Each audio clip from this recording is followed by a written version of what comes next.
C'est compliqué, mais je rebondis. Hugo Manot fait le point sur son quotidien depuis qu'il n'est plus avec Laurent Ruquier. Il a été le compagnon du célèbre animateur de télévision Laurent Ruquier de 2018 à 2025. Pour Pure People, Hugo Manot a accepté de raconter son nouveau quotidien loin des projecteurs, où lui-même a brillé un temps en tant que chroniqueur, car depuis la rupture, il s'épanouit désormais comme agent immobilier. À 37 ans, Hugo Manot nous confie ses ambitions professionnelles et s'il a retrouvé l'amour. Alors que Laurent Ruquier fête ce mardi 24 février 2026 ses 63 ans, son ancien compagnon Hugo Manot, 37 ans, a accepté de répondre à nos questions. Son quotidien loin du showbiz depuis la séparation, sa nouvelle carrière d'agent immobilier, son entente actuelle avec Laurent Ruquier et ses doutes quant à son avenir amoureux. S'est confortablement installé dans un taxi, alors qu'il était en chemin pour un rendez-vous professionnel en dehors de Paris, que l'ex-chroniqueur de Touche pas à mon poste, vu dans l'émission Les Traîtres, s'est confié sans filtre pour Pure People. Hugo Manot, tout a changé dans ma vie mais je m'en sors, je rebondis. Pure People, comment en êtes-vous arrivé à devenir agent immobilier? Hugo Manot, en réalité, j'ai toujours été passionné par l'immobilier. J'avais déjà pas mal acheté, revendu et rénové des appartements par le passé. L'application que j'ouvre le plus sur mon téléphone ce n'est pas Instagram ou Grindr mais Se Loger. Chacun son délire. C'est vrai que moi, c'est quelque chose qui me plaît depuis longtemps. Je n'avais pas eu l'occasion de me lancer, c'est tout.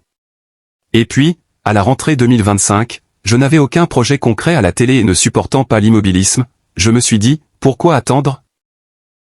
Il n'y a pas de raison, on peut avoir plusieurs activités dans la vie et il fallait que je me bouge, que je gagne de l'argent. Vous avez passé un diplôme pour travailler? Un matin, je me suis réveillé. Je suis allé dans toutes les agences parisiennes, humblement, et je me suis présenté.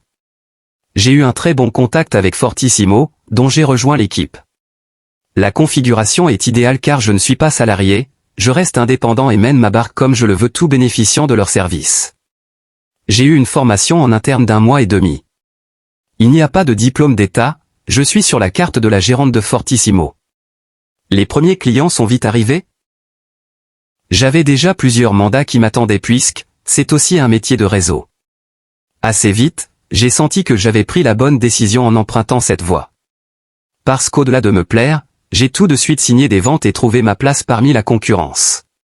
Ce qui n'est pas toujours évident, ça reste un métier difficile. Vous faites de l'immobilier de luxe, façon l'agence sur Netflix? Non, pas pour l'instant. Quand on démarre, on vend ce qu'on peut. Donc là, vous voyez, je vais à Oudan, à 1 heure de Paris, pour vendre une maisonnette à la campagne. Je m'occupe de biens à Paris, à Versailles, je vends beaucoup dans le 93 car j'ai grandi à Clichy-sous-Bois et je connais du monde là-bas. Le bien le plus cher que j'ai dans mon catalogue, il est à 1 million et des poussières.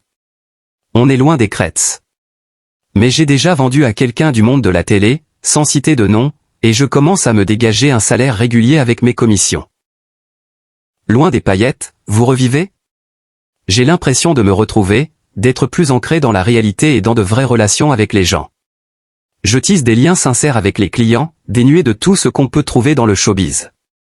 Vous savez, c'est un milieu qui est quand même un petit peu, parfois, basé sur la stratégie, les faux-semblants. On peut se rapprocher d'un tel parce qu'un jour, il va pouvoir faire quelque chose pour nous. Là, être en dehors de tout ça, ça me fait du bien, ça m'apaise beaucoup. Après, on ne sait jamais de quoi l'avenir est fait et, si ça se trouve, demain, je serai le nouveau Stéphane Plaza. Une émission vous tenterait? Évidemment. Là, ça serait le combo gagnant. Ça serait parfait pour moi. Mais voilà, je suis conscient d'être dans une phase de renouveau. C'est cyclique. Je verrai bien ce qui m'attend pour la suite. Tout a changé dans ma vie mais je m'en sors. Je rebondis. Et je me sens bien. Avec Laurent, on est resté très proches, on se voit toutes les semaines. Vous êtes resté 7 ans avec Laurent Ruquier et aujourd'hui vous devez vous redéfinir seul. Après tant d'années ensemble, on a appris à fonctionner en duo. Il y a forcément une forme de vertige quand tout s'arrête. Et puis être en couple avec quelqu'un d'aussi médiatisé, c'est compliqué. L'intérêt qu'on a pu me porter n'était pas réellement pour moi, mais pour ce que je représentais. Certains ont pu penser que vous étiez dans cette relation par intérêt, vous leur répondez quoi? J'avais un confort plus important quand j'étais en couple qu'en étant seul, c'est certain. Mais, justement, je suis assez content de me rendre compte que j'étais indépendant avant et que je le suis encore aujourd'hui. Je gagne bien ma vie par moi-même. Et tous ceux qui pensaient que j'étais là pour de mauvaises raisons, je peux encore une fois leur prouver que je n'ai besoin de personne pour prendre soin de moi. Vous êtes en bon terme avec votre ex? On est toujours très proches. On se voit toutes les semaines. On a notre chien en commun et on s'envoie des photos de lui tous les 2 jours. Où habitez-vous maintenant? On n'est pas très loin avec Laurent. J'ai fait une bonne affaire en achetant un appartement à Levallois et je suis très bien là-bas. Êtes-vous ouvert à une nouvelle histoire? Je n'ai pas retrouvé l'amour et, sans vouloir être négatif ou quoi que ce soit, je pense que ça va être difficile. Ce n'est pas évident de trouver quelqu'un avec qui avoir une vraie connexion. Surtout à mon âge. Je ne parle pas d'attirance physique ni de relations éphémères, mais de quelqu'un avec qui il est possible de partager son quotidien. Et je me rends compte à quel point finalement, avec Laurent, on accordait quand même plutôt pas trop mal nos vies. Donc non, j'ai encore rencontré personne qui m'ait fait me dire que je me sentirais mieux à 2 que seul. Vous allez bien tout de même? Oui, je ne suis absolument pas malheureux célibataire. Après, l'être humain n'est pas fait pour vivre seul. On est quand même bien en couple. Mais soit ce n'est pas le bon moment, soit j'ai encore des choses à travailler sur moi-même. Je ne me vois pour l'instant, juste pas du tout réussir à retrouver une vie de couple comme on l'entend, vivre avec quelqu'un. Ça me semble plus compliqué que ce que j'avais envisagé quand j'étais plus jeune. Est-ce qu'on peut espérer vous revoir sur un plateau prochainement? J'ai eu pas mal de touches mais rien ne s'est nécessairement concrétisé. Il y a des choses que je n'ai pas acceptées aussi. On m'a proposé par exemple de rejoindre le casting d'une émission pour trouver l'amour. Je ne juge pas les gens qui le font, mais moi, ça ne me correspond pas du tout. Il y a quelque temps, j'ai passé des auditions pour scène de ménage. Je tends toujours l'oreille, je suis fermé à rien.